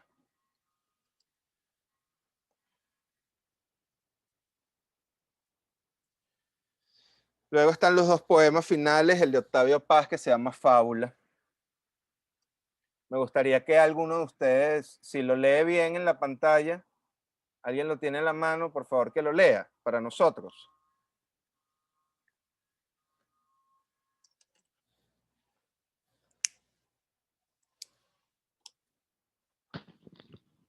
Del verde al amarillo, del amarillo al rojo.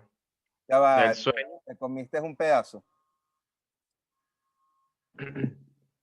Edades de fuego y de aire, mocedades de agua. Eso. Ok, puedes por favor acercarte un poquito más al micrófono y lee con más calma. Ok. Edades de fuego y de aire, mocedades de agua.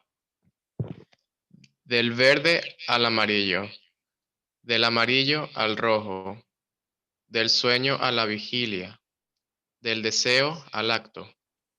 Solo había un paso que tú dabas sin esfuerzo. Los insectos eran joyas animadas. El calor reposaba al borde del estanque. La lluvia era un sauce de pelo suelto. En la palma de tu mano crecía un árbol. Aquel árbol cantaba, reía y profetizaba. Sus vaticinios cubrían de alas el espacio. Había milagros sencillos llamados pájaros. Todo era de todos. Todos eran todo. Solo había una palabra inmensa y sin revés. Palabra como un sol. Un día se rompió en fragmentos diminutos. Son las palabras del lenguaje que hablamos. Fragmentos que nunca se unirán. Espejos rotos donde el mundo se mira destrozado.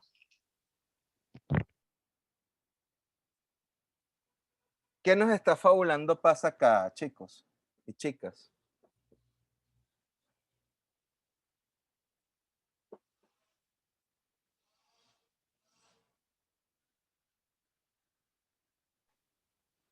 Siento Creo que que habla que es una metáfora para la diversidad. Creo que está hablando del mismo español, o sea, del castellano, pues. Profe, yo encontré un autor, no anoté el nombre, pero tengo acá como una pequeña interpretación. En términos generales, la voz poética nos habla de un tiempo ideal, una época vivida en el seno de la naturaleza y en la que el hombre se encuentra en una comunión con todo. Posteriormente, dicha comunión idílica viene a romperse y a partir de ese rompimiento se origina el lenguaje que hablamos, así como un desencanto por el mundo. Fíjate tú esto que dice Oriana, qué poderoso con relación a lo que dice Paz en este poema, ¿no? Hacia el final, los últimos versos de Paz denotan: todo era de todos, todos eran todo. Solo había una palabra inmensa y sin revés, palabra como un sol. Una imagen hermosa, porque cuando él dice todo era de todos y todos eran todo, palabra como un sol. El sol abarca todo el espacio, ¿no? Un día se rompió en fragmentos diminutos. Son las palabras del lenguaje que hablamos. Fragmentos que nunca se unirán.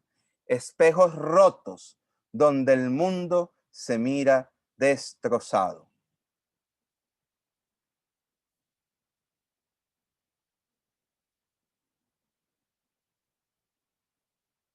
Podemos vivir en un mismo espacio. Podemos llamarnos e identificarnos nacionalistamente y tener una identidad con relación a ese espacio que habitamos.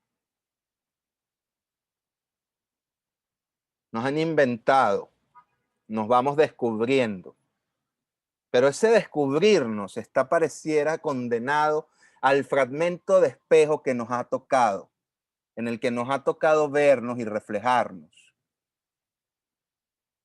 Y es labor titánica, utópica y ficcional unir los pedazos de espejos rotos para volvernos a hallar en el todo. Ya vimos que no podemos volver atrás, pero comprendemos que a través de la palabra podemos generar nuevas realidades, realidades utópicas, realidades más hermosas, realidades que nos permitan soñar mejor.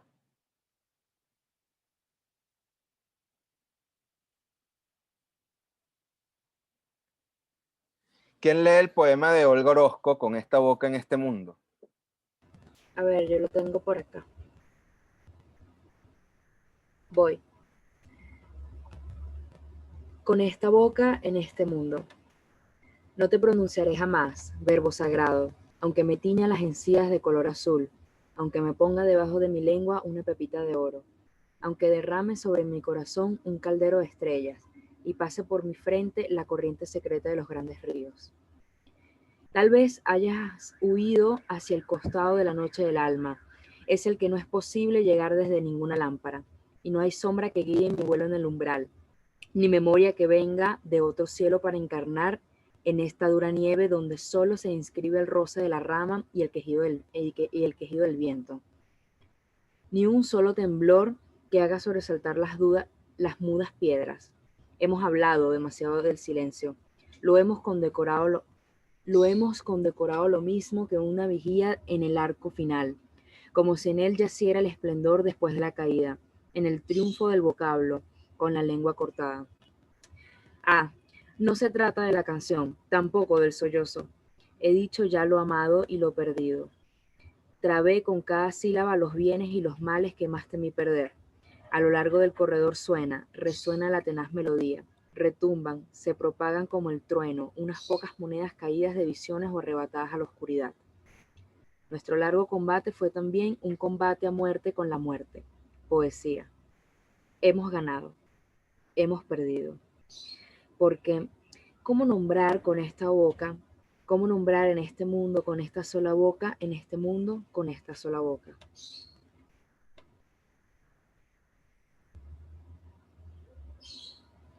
¿A qué creen ustedes que hace referencia Olga Orozco en este poema?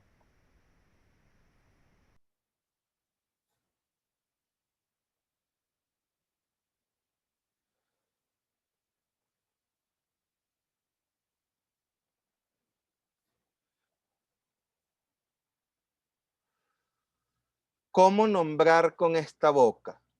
¿Cómo nombrar en este mundo con esta sola boca, en este mundo con esta sola boca? ¿Nos alcanzan las palabras realmente para definir lo que es ser venezolanos? ¿Somos únicamente guacamayas, ávila, arepa y chicharrón? ¿Nos alcanzan las palabras? La boca nos alcanza.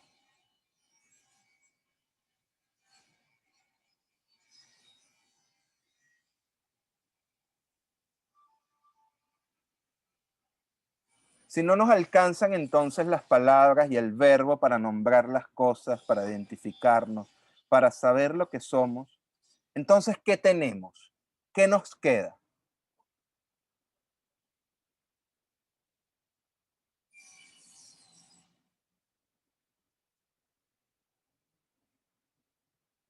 Podrían ser las raíces. Nos queda el pasado. ¿Qué más? Nos queda el alma. Nos queda el alma. ¿Qué más? No te escuché, José. No, se escucha muy bajito. Algunas costumbres. Costumbres. Sí. ¿Qué más?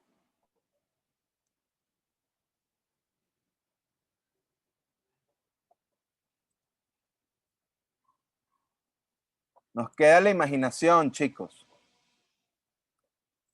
Tenemos un mundo inexplorado a través de la imaginación. Cuando la palabra no nos alcanza, nos queda la imaginación.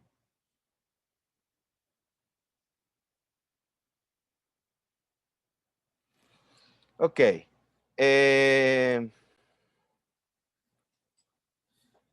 Para cerrar, no sé si todos tienen posibilidad. Ay, disculpen que me eché un estirón. No sé si todos tienen posibilidad de tener una cuenta o de tener Netflix. Por favor, ustedes tienen una herramienta acá de alzar una manito o de poner un check. Creo que tienen más la posibilidad de poner el check, que es el verdecito que dice sí, o el simbolito de no, que es la X en rojo. Por favor, los que tienen Netflix pueden poner el simbolito de sí y los que no tienen Netflix pueden poner el simbolito de no rápidamente.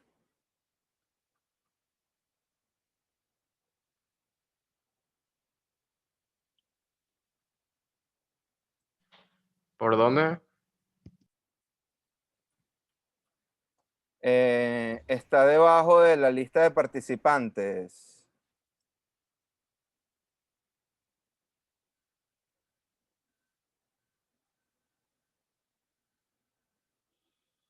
Si abren la lista de participantes, debajo aparece un panel con un simbolito de check, un simbolito de no, un simbolito de ir más despacio, ir más rápido, 3 puntos suspensivos que tienen una tacita de café, Ok. En este sondeo, exacto, por favor márquenlo todos. Falta todavía Oriana por marcarlo, José, Oriana y José básicamente. Ok, fíjense, parece ser que aquí es más la gente que no tiene Netflix que la que lo tiene. Entonces yo quisiera, por favor, y esto lo podemos resolver hoy mismo. O sea, hay 7 personas aquí que no tienen Netflix y hay 4 que sí. Los que tienen Netflix podrían, por favor, darle la clave al que no tiene Netflix, por lo menos para ver una película que necesito que vean. Y después si quieren cambian la clave para que el tipo no se les convierta en el parásito que se les va a meter constantemente a ver su Netflix. Pero es para que por favor todos podamos verla. Si son 7 que no tienen y 4 que sí tienen, yo creo que, a ver, 2. Con que cada uno de ustedes le ceda su clave a 2 personas, podemos lograrlo. Ok, voy a borrar todo lo que hacen. ¿Cómo se hace si la cuenta no es mía? Bueno. Exacto, porque ya tú eres el parásito del parásito.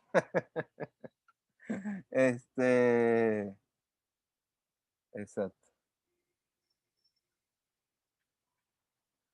Ok. Es que igual, los que tenemos Netflix, estoy segura que ya somos unos parásitos. Exacto. Exacto.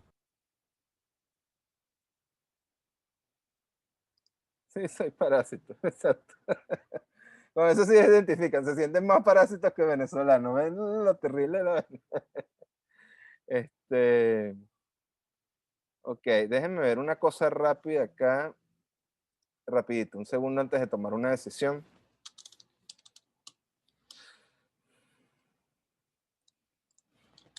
Pero los que tengan la aplicación de Netflix creo que pueden descargar la película.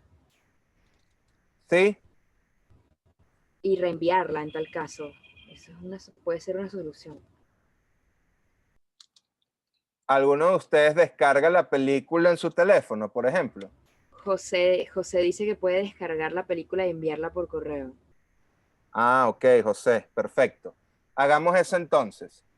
La película que quiero que vean, la película que vas a descargar, José, y vas a enviar a todo el mundo, se llama Vaquero del Mediodía. Es un documental y está en Netflix. Se llama así, Vaquero del Mediodía. Voy a poner aquí. Vaquero del Mediodía. Van a ver la película. La película trata sobre un poeta mexicano llamado Samuel Noyola. Y van a hacer el ejercicio primero de ver la película.